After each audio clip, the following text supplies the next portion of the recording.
Coming to the United States po, ito po yung top 3 mistakes na ginawa ko. Okay? And you wanna listen to this. Number 3 sa list po is nag-decline po ako ng free money. How? Hindi ko ginab yung 401k na in-offer ni agency sa akin. Bakit ko ginawa yon? Kasi during that time, inaaway ko po yung manager ko under the staffing agency. Yes, hindi po kami vibes. Kinisikulam ko siya. Unprofessional siya, so unprofessional din ako. So, I didn't want to do anything with that particular agency. Galit na galit ako during sa time na yon. Because of my emotion, nawalan po ako ng few $1,000s because of that.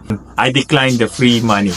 And it's worth around possibly maybe like $4,000. How is it a free money?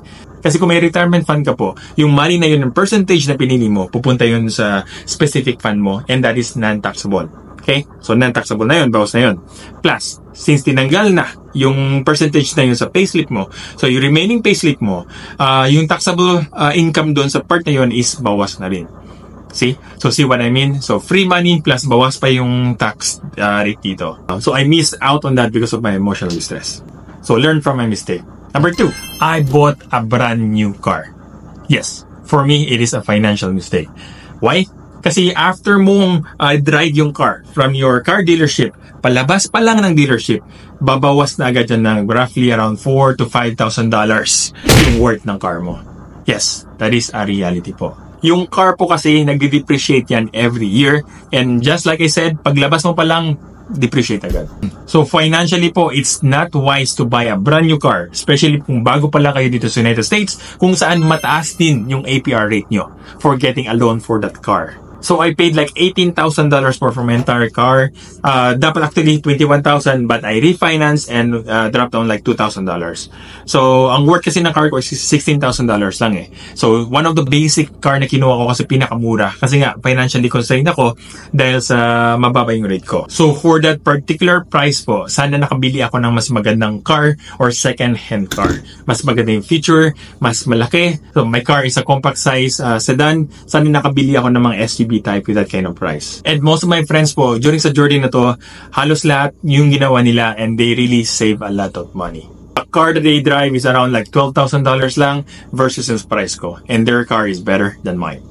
So, that's my number 2 mistake. So, next, for my number 1 mistake, hindi po ako nag-shop around ng mga agency or staffing agency or direct car agency coming to the United States. Yes, that was my number 1 mistake po kasi I lost around $40,000 po in the process because I signed that contract. Yes, $40,000. Kasi with my experience po, I can be eligible po para pumasok sa mga direct car agency. Kasi sa workplace ko po, yung rate ko pumasok doon is $19.50 per hour. So yun yung rate ko.